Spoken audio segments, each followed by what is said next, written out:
Em um salão lotado em Doral, na Flórida, o ar está carregado de uma eletricidade que não se sentia há décadas.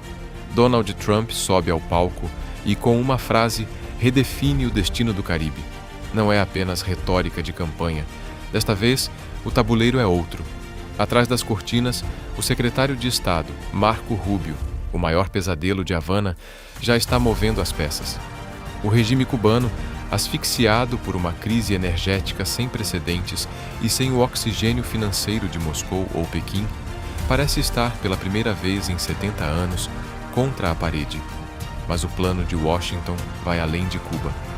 Trump acaba de anunciar algo que pode mudar a soberania da América Latina para sempre.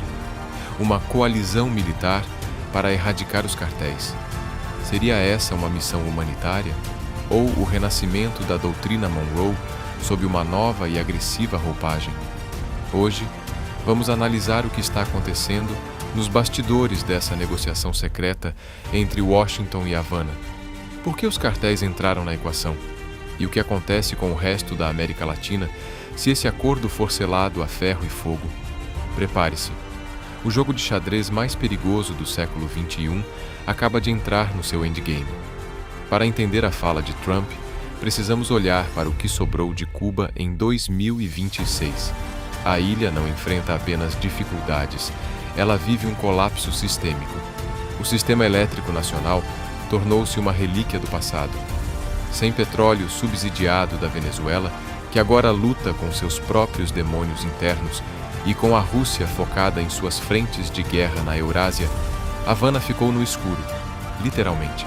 O embargo americano, intensificado nos últimos anos, cortou as últimas artérias de dólar. O governo de Miguel Dias-Canel tentou equilibrar-se entre as promessas de Pequim e o turismo europeu, mas a conta não fechou.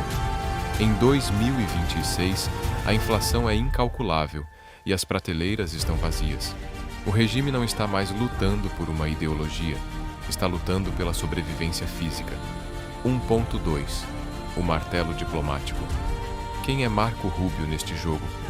É aqui que entra a peça fundamental deste tabuleiro, Marco Rubio. Pela primeira vez na história, o Departamento de Estado dos EUA é chefiado por um filho de imigrantes cubanos que fez de sua carreira uma cruzada contra o castrismo. Para a Havana, negociar com Rubio é o pior dos cenários.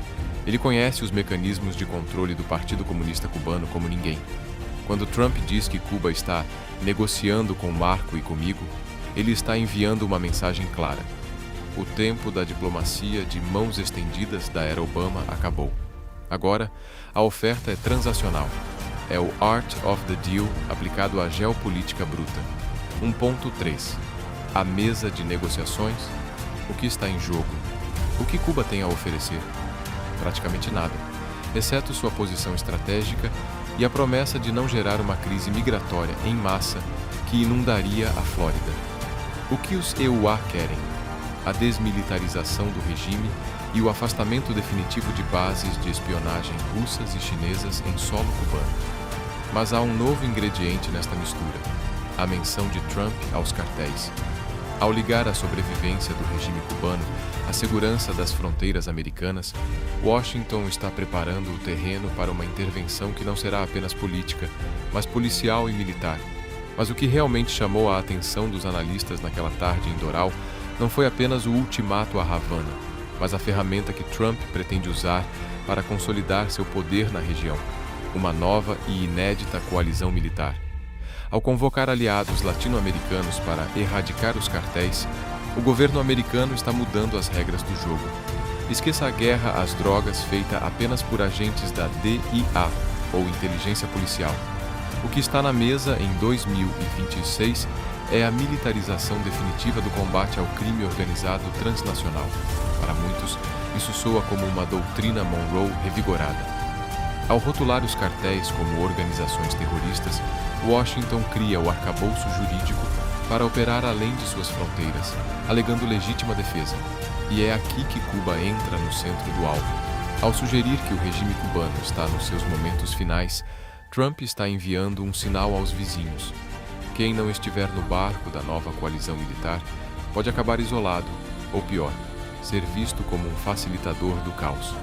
Para países como o México e o Brasil, o dilema é brutal: aceitar a bota militar americana em solo latino em troca de segurança e investimentos, ou manter a bandeira da soberania enquanto observam a maior potência do mundo redesenhar o mapa da região à força.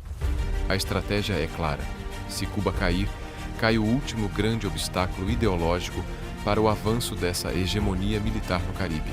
E se o acordo que Marco Rubio está costurando envolver a entrega de rotas e o fim do suporte a grupos insurgentes, o regime cubano não estará apenas negociando sua sobrevivência, mas entregando as chaves de toda a dinâmica de segurança da América Central nas mãos do Pentágono. O plano de Trump não busca apenas a democracia na ilha, ele busca o controle total das rotas que ligam o sul ao norte. A grande mudança prometida pode ser, na verdade, o início de uma era onde a fronteira dos Estados Unidos começa, estrategicamente, muito antes do Rio Grande. O que estamos vendo em 2026 não é apenas o fim de um regime isolado em uma ilha do Caribe, mas o fechamento de um dos últimos capítulos da Guerra Fria no hemisfério ocidental. Se o acordo mencionado por Trump e costurado por Marco Rubio for concretizado, o impacto vai ecoar muito além das praias de Havana. Para a Rússia e a China, a perda de Cuba como um posto avançado de inteligência e influência estratégica seria um golpe simbólico e logístico devastador, sinalizando que os Estados Unidos estão, de fato, retomando o controle total de seu entorno estratégico. Mas a grande questão que fica no ar é: a que custo virá essa grande mudança? Para os cubanos, o fim do embargo e a abertura econômica podem representar o oxigênio necessário para a sobrevivência básica, mas o preço exigido por Washington parece ser a capitulação política total. Trump não está oferecendo uma transição suave. Ele está oferecendo uma saída de emergência para um regime que ficou sem opções. Ao mesmo tempo, a proposta da coalizão militar contra os cartéis serve como um aviso para todo o continente. O governo americano está deixando claro que a segurança interna dos Estados Unidos agora dita a política externa na América Latina.